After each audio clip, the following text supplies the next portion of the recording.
Menta perlok ngawara pi kubur ke jingjia dujok ka Tel Aviv ka keput penyap jok ke Iran tong ini sangap sedang ke jing penting nakam ta ke Israel ha ka sinbaar namar ba launch ke Iran ya ki attack di barat ba we hadin we set missile ke Iran sa Tel Aviv gum ka keput penti kena ka IDF Israeli Defense Force sa statement ya ki attack missile thamai na Iran sawaki air raid siren saudong ka Tel Aviv hadin ke jingsiat missile na Iran ong ka IDF Home Front Command kaptha ikinong snong ban wat jakari hadu ban wan pat kanates ka air defense jong ka Israel ka ile ban yakun siat persya iki missile ong ka IDF katu kan iki media house ki share ki video ba phil ki spy Israel ban khangla di ki jingsha wan yathma ki attack bitar jong ka Iran ki Israeli air defense system kila syaban da jingkit ka bakya katkum ga jingatu kilu sampang kajing hertma ki missile Iran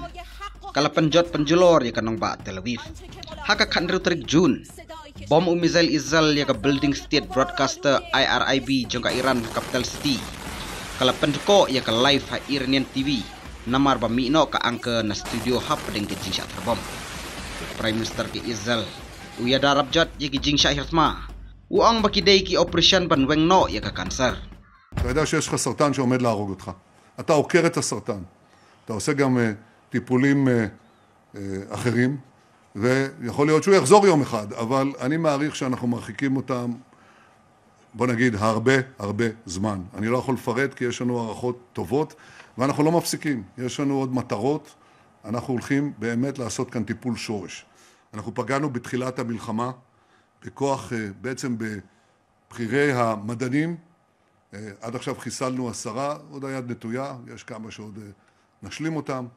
אנחנו פגענו במתקן הגרעין העשרה המרכזי של איראן, נתן פגיעה קשה מאוד.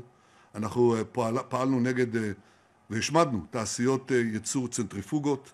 אני פשוט מקריא, מתקן המרת אורניום, שהוא חיוני לפריצת נשק לגרעין, גם בו פגענו. ועוד היד נטויה, אנחנו ממשיכים להשמיד מטרות גרעין באופן שיטתי. אנחנו חיסלנו את הצמרת הביטחונית של איראן, כולל 3 רמטכ"לים, מפקד חיל האוויר שלהם, 2 ראשי אמ"ן, 2, אתמול חיסלנו עוד אחד, גם של הצבא וגם של משמרות המהפכה. אנחנו פגענו בראש אגף המבצעים שלהם, אנחנו מחסלים אותם אחד אחר השני, גם כאן עוד היד נטויה.